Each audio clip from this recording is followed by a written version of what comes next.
Good evening. Welcome to South Asia Newsline. I am Uzma Jafri. Here are the top stories we are tracking for you on Friday, the 31st of May. 3 terrorists neutralized in encounter in India's Jammu and Kashmir.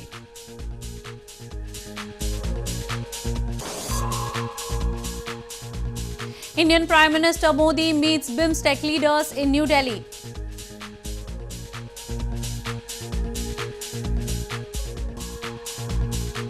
And car bomb targets US convoy in Afghan capital, several casualties reported.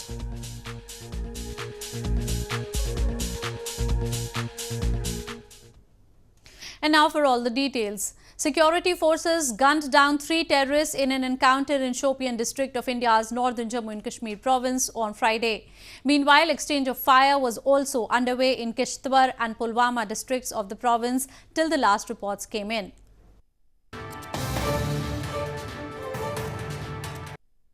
Three terrorists were neutralized by security forces in an encounter in Shopian district of India's northern Jammu and Kashmir province on Friday. The encounter broke out after a search operation was launched in a village in Shopian early in the morning upon specific inputs about the presence of the terrorists in the area. One of the slain terrorists was identified as a member of Pakistan-based Hizbul Mujahideen terror group. The identities of the other 2 was still being ascertained. Meanwhile, exchange of fire between terrorists and security forces was also reported later in the day in Kishtwar and Pulwama districts of the province on Friday, till the last reports came in. India has long accused neighbouring Pakistan of arming and infiltrating terrorists from across the border to spread unrest in Kashmir Valley. Pakistan, however, denies the allegations. Indian Prime Minister Narendra Modi met the leaders of BIMSTEC member nations in New Delhi after taking oath for the second term.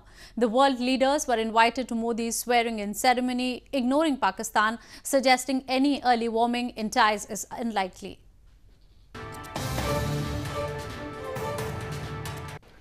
Indian Prime Minister Narendra Modi met the President of Kyrgyzstan and leaders of Bay of Bengal Initiative of Multi-Sectoral Technical and Economic Cooperation or BIMSTEC member nations in New Delhi after taking oath for a second term.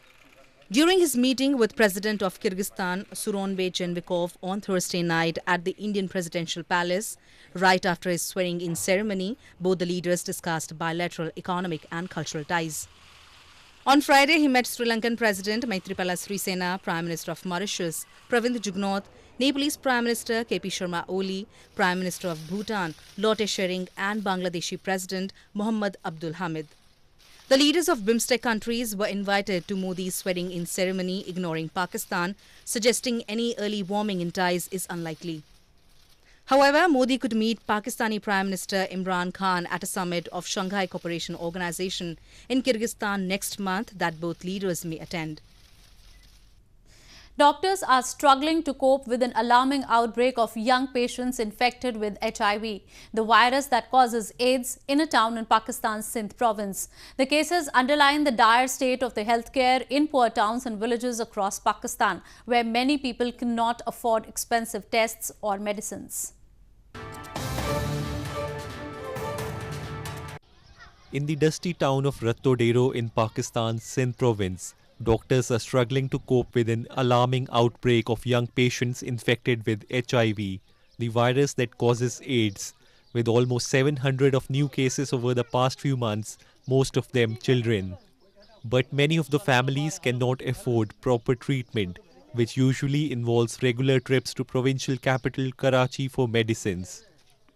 Some families like Nazir Hussain Shah, whose 16-month-old infant daughter was diagnosed HIV positive in February, could not fathom how the virus managed to infect his loved one. Being educated, मैंने पहले से ही पढ़ा लिखा और पढ़ा हुआ था इसके बारे में, HIV के बारे में. तो मुझे पहले तो गुस्सा आ गया कि भाई ये तो इस बच्ची में मुमकिन ही नहीं कि इसमें HIV पॉजिटिव का कोई क्लू मिले या कोई हम सोच भी नहीं सकते. इम्पॉसिबल बात थी मेरे लिए तो ये. और ये तो मैंने उसे कहा कि भाई ये क्या मजाक कर रहे हो आप हमारे साथ कि इसको HIV होगा. उसने कहा कि भाई आप पहले करवा के तो आओ. Officials suspect quack medical practitioners who are widespread in poor towns and villages across Pakistan of reusing syringes and providing improperly screened blood transfusions. The federal government has reportedly ordered 50,000 HIV kits and is setting up 3 treatment centers around Larkana district. Pakistani officials estimate the country has 163,000 HIV and AIDS patients. The cases underline the dire state of healthcare in Pakistan, a nation of 208 million, where almost a third of the population lives on under $3.20 a day, and where many people cannot afford expensive tests or medicines. Moving on. Activists of Pashtun Tahaffuz Movement or PTM staged a protest earlier this week in Canada against the killing of innocent PTM workers by Pakistani army on May 26th. They highlighted innocent Pashtuns have been targets of military operations, ethnic stereotyping and abductions by the Pakistani security forces. Activists of Pashtun Tahaffuz Movement or PTM gathered in Canada's Mississauga city earlier this week to stage protest against killing of innocent PTM workers by the Pakistani army on May 26th. The protesters chanted slogans against the Pakistani army and its intelligence agencies while urging the international community to intervene and call for a judicial probe into the killings. They also highlighted enforced disappearances, extrajudicial executions and discrimination against the ethnic Pashtuns. It's a continuation of the threats given by the DGISPR, Asif Kapoor, a few days back, where he said that PTM, your time is up. The PTM, whose support base is mostly among the Pashtun ethnic minority, has long blamed the Pakistani army's heavy-handed operations in tribal regions. They allege that Pakistani army functions along with militant groups in federally administered tribal areas and indiscriminately uses brute force against innocent Pashtuns. In news from Afghanistan, a car bomb targeting a U.S. convoy exploded in Afghan capital Kabul on Friday, wounding 4 U.S. service members and causing a number of other casualties. The Taliban claimed responsibility for the attack.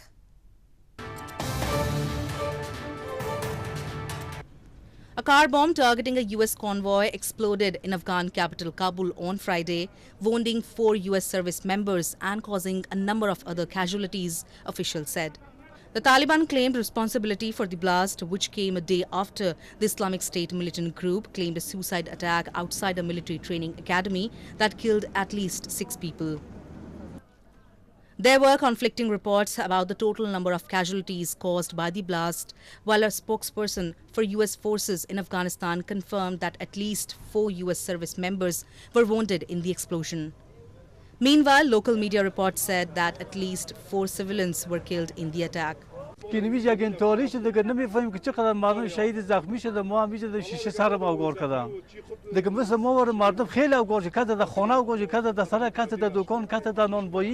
Friday's attack, shortly before next week's Eid holiday, came as a delegation of Taliban officials met senior Afghan politicians in Moscow for discussions about a possible peace process to end 18 years of war in Afghanistan.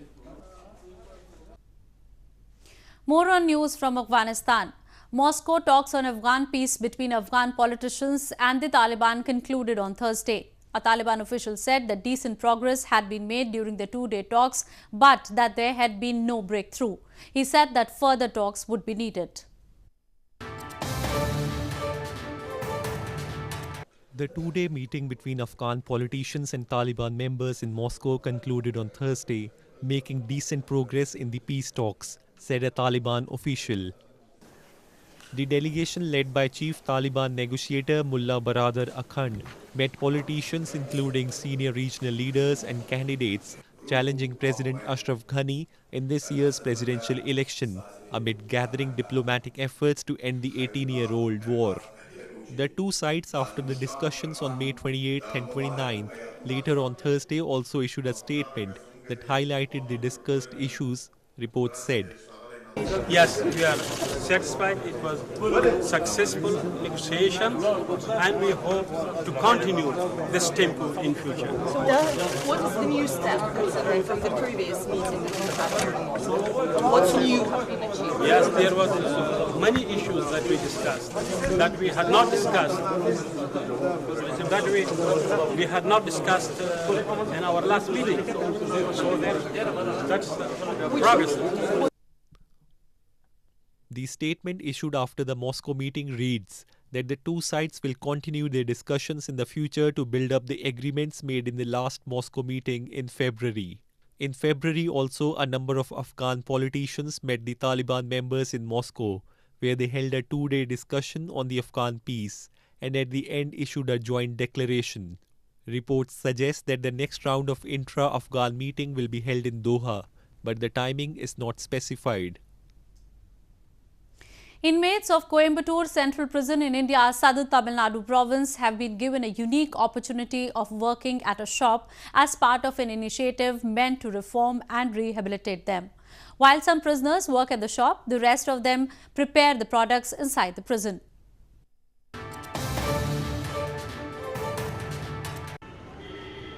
Inmates of Coimbatore Central Prison in India's southern Tamil Nadu province have been given a unique opportunity of working at a shop as part of an initiative meant to reform and rehabilitate them. Housing a bakery, restaurant and a grocery store, the prison bazaar or prison market is run entirely by prisoners. All the items available in the bazaar have been made by the inmates. The prisoners are chosen to work in the bazaar on the basis of their behavior. While some prisoners work at the shop, the rest of them prepare the products inside the prison.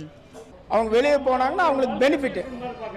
அது வந்து உள்ளுக்குள்ள போனாலே அவங்க திருந்தி வந்து இவங்க ஒரு தொழில் செய்யறதுக்கு இவங்க வந்து பயிற்சி கொடுக்கறாங்க.